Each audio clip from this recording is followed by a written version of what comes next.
क्या आप जानते हैं कि ग्रेटर नोएडा के 80% बायर्स कंक्रीट के गगनचुंबी जंगलों में एक बहुत बड़ा ट्रैप खरीद रहे हैं। 35 मंजिला टावर्स, लिफ्ट के लिए 10-10 मिनट का वेटिंग टाइम और एक सोसाइटी में 5000 परिवारों की भीड़। अगर आप आज से 5 साल बाद की सोच रहे हैं तो ऐसी हाई डेंसिटी सोसाइटी में न तो आपको प्राइवेसी मिलेगी और न ही वो मेंटेनेंस। इसलिए स्मार्ट और मेच्योर होम बायर्स अब एक अलग ही कॉन्सेप्ट की तरफ शिफ्ट हो रहे हैं, जिसे कहते हैं लो डेंसिटी बुटीक लिविंग। एक ऐसी लाइफस्टाइल जहां जमीन बहुत ज्यादा हो लेकिन रहने वाले परिवार बेहद कम।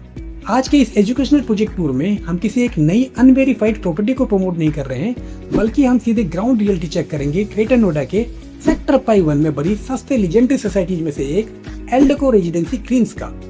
हम इस सोसाइटी का न्यूट्रल डेटाबेस, आर्किटेक्चरल और फाइनेंशियल एनालिसिस करेंगे।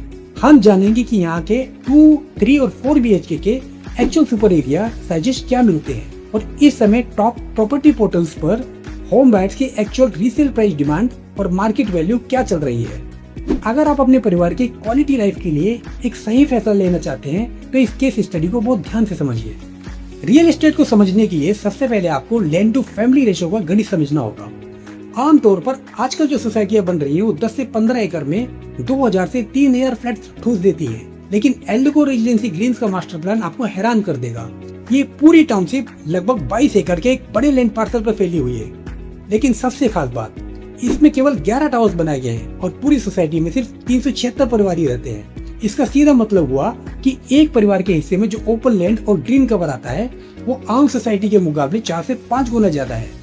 यहाँ के towers low rise ground plus 3 floors structure के पैटर्न पर बने हुए हैं। इस लो डेंसिटी स्ट्रक्चर का सबसे बड़ा फायदा ये होता है कि पूरी टाउनशिप में वेंटिलेशन और एयर सर्कुलेशन कभी ब्लॉक नहीं होता। हर ब्लॉक और विला के बीच एक ऐसा गैप मेंटेन किया गया है जिससे हर घर में सुबह की धूप और नेचुरल लाइट भरपूर मिलती है। अगर आप आर्किटेक्चरल पॉइंट ऑफ व्यू से देखें तो ये प्रोजेक्ट कंक्रीट का जंगल नहीं बल्कि एक ओपन पार्क जैसा फील देता है, जहाँ कंस्ट्रक्शन से ज्यादा नेचर को जगह दी गई है। चलिए अब बात करते हैं सबसे जरूरी सेगमेंट की, यानी यहाँ मिलने वाले स्पेस और फ्लैट कॉन्फ़िगरेशन की। एल्डेको ने इस प्रोजेक्ट को पूरी तरीके से एंड यूजर्स की स्पेस रिक्वायरमेंट को ध्यान में रखकर डिजाइन किया था। यहाँ आपको 2 BHK, 3 BHK और 4 BHK के अलग अलग सुपर बिल्टअप एरिया साइजेस देखने को मिलते हैं। सबसे पहले बात करते हैं 2 BHK अपार्टमेंट की। इसका सुपर एरिया लगभग 870 स्क्वायर फुट से लेकर 1105 स्क्वायर फुट के लेआउट में आता है। ये उन लोगों के लिए परफेक्ट है जो कॉम्पैक्ट लेकिन अच्छे से वेंटिलेटेड स्पेस की तलाश में है। इसके बाद आता है इस सोसाइटी का सबसे डिमांडिंग सेगमेंट 3 BHK फ्लैट्स। इनका सुपर एरिया 1300 स्क्वायर फुट से लेकर 1900 स्क्वायर फुट तक जाता है। इन फ्लैट की सबसे बड़ी खासियत इनकी बड़ी बालकनी और डाइनिंग एरिया का बेहतरीन सेपरेशन है, और जो लोग अल्टीमेट लग्जरी और एक्स्ट्रा स्पेस चाहते हैं उनके लिए 4 BHK कॉन्फ़िगरेशन भी मिलता है। क्योंकि एक ओल्डर और मेच्योर प्रोजेक्ट है, इसलिए यहाँ का कॉर्पोरेट एरिया एफिशिएंसी रेशो आज के नए प्रोजेक्ट के मुकाबले बहुत ज्यादा है। यहाँ आपको कमरों के अंदर बड़े पिलर्स या वेस्टेड कॉर्नर्स नहीं मिलेंगे, बल्कि हर एक स्क्वायर फीट का प्रैक्टिकल इस्तेमाल देखने को मिलेगा। अब आते हैं उस सवाल पर जो हर एक एजुकेटेड इन्वेस्टर्स और बायर के दिमाग में होता है, इस समय मार्केट में इसकी एक्चुअल वैल्यू क्या है। क्योंकि ये पूरी तरीके से रेडी टू मूव इन और एस्टैब्लिश प्रोजेक्ट है, इसलिए यहाँ नए बिल्डर रेट्स नहीं बल्कि पूरी तरीके से रीसेल मार्केट डायनेमिक्स काम करते हैं। अगर हम प्रॉपर्टी पोर्टल्स पर रजिस्टर्ड और वेरीफाइड हालिया होम बायर्स और ओनर्स की एक्चुअल डिमांड को देखें तो इस सोसाइटी का एवरेज मार्केट प्राइस ट्रेंड लगभग 9500 रुपए से लेकर 11,000 रुपए प्रति स्क्वायर फीट के बीच में चल रहा है। अगर हम इस कॉन्फ़िगरेशन के हिसाब से देख करें तो 2 BHK के फ्लैट इस समय मार्केट में ओनर्स की डिमांड उनके साइज और मेंटेनेंस कंडीशन के आधार पर लगभग 1 करोड़ से लेकर 1 करोड़ 20 लाख रुपए के बीच में आ रहे हैं। 3 BHK के ऑप्शन की बात करें तो इसकी रीसेल वैल्यू डिमांड लगभग 1.35 करोड़ से लेकर 1.60 करोड़ के बीच में ट्रेंड हो रही है, और जो प्रीमियम 4 BHK फ्लैट्स हैं उनकी डिमांड साइज और टावर की प्राइम लोकेशन के हिसाब से लगभग 1.65 करोड़ से शुरू होकर 2 करोड़ रुपए से ऊपर तक जाती है। आपको एक बात बहुत ध्यान से समझनी होगी, क्योंकि इस सोसाइटी में कुल मिलाकर केवल 376 यूनिट्स ही हैं, इसलिए यहाँ लाइव इन्वेंट्री की भारी कमी रहती है। सप्लाई कम और डिमांड ज्यादा होने के कारण यहाँ बायर्स को नेगोशिएशन का मार्जिन थोड़ा कम मिलता है। एक समझदार बायर्स सिर्फ चारदीवारी नहीं देखता, वो ये देखता है घर से बाहर कदम रखते ही उसका डेली लाइफस्टाइल कैसा होने वाला है। सेक्टर पाई 1 ग्रेटर नोएडा के सबसे प्लांट और ग्रीन सेक्टर्स में गिना जाता है। कनेक्टिविटी के लिहाज से देखें तो ये सीधे नोएडा ग्रेटर नोएडा एक्सप्रेसवे के एग्जिट पॉइंट से बेहद नजदीक है, जिससे दिल्ली, नोएडा या यमुना एक्सप्रेसवे की तरफ जाना बेहद आसान हो जाता है।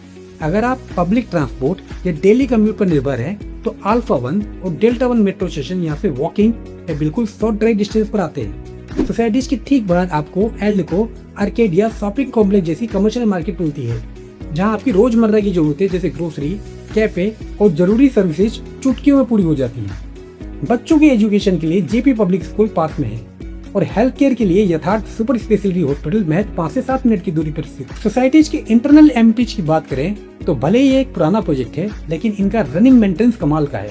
यहाँ आपको एक functional club house, swimming pool, पूरी तरीके से इक्विप्ड जिम, पार्क और बच्चों के लिए सेल्फ प्ले एरिया मिलता है।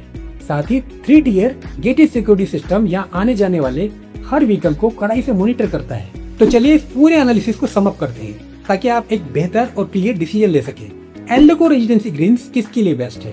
अगर आपका फोकस एक शांत, लो डेंसिटी, नो रिस्क और ready to move in environment पर है, जहां आपको रहने के लिए भरपूर स्पेस मिले, तो आपके लिए एक आइडियल चॉइस है। जब बिल्डर के भागने या कंस्ट्रक्शन डिले होने का कोई रिस्क नहीं है। अब जान लेते हैं इस प्रोजेक्ट के कॉन्स या डाउन साइड क्या है। क्योंकि ये साल 2006 के आसपास का कंप्लीटेड प्रोजेक्ट है, इसलिए इसकी आउटर टावर एलिवेशन डिजाइन आपको एकदम मॉडर्न ग्लास फसाड जैसी नहीं दिखेगी। दूसरी बात, जैसा कि हमने पहले डिस्कस किया, यहाँ रीसेल में इन्वेंट्री मिलना काफी मुश्किल होता है, इसलिए आपको अपनी पसंद का यूनिट ढूंढने में थोड़ा सब्र करना होगा। हमारा मकसद आपको कोई फ्लैट बेचना नहीं है, बल्कि आपको सही डेटा से अवेयर कराना है, ताकि आप जब भी मार्केट में आए आपको सही प्राइसिंग का अंदाजा हो। अगर आप इस प्रोजेक्ट की डॉक्यूमेंटेशन, टीसीएल चेकलिस्ट या किसी स्पेसिफिक यूनिट लेआउट के बारे में और गहराई से समझना चाहते हैं, तो आप स्क्रीन पर आ रहे नंबर पर हमसे संपर्क कर सकते हैं। हमारी कंसल्टिंग टीम बिना किसी सेल्स प्रेशर के आपको सही गाइडेंस प्रोवाइड करेगी। अगर आपको ये डेटाबेस रिव्यू पसंद आया है तो चैनल को सब्सक्राइब करें, ताकि आप आगे भी ऐसे रियल एस्टेट अवेयरनेस वीडियोस देखते रहें। Thank you.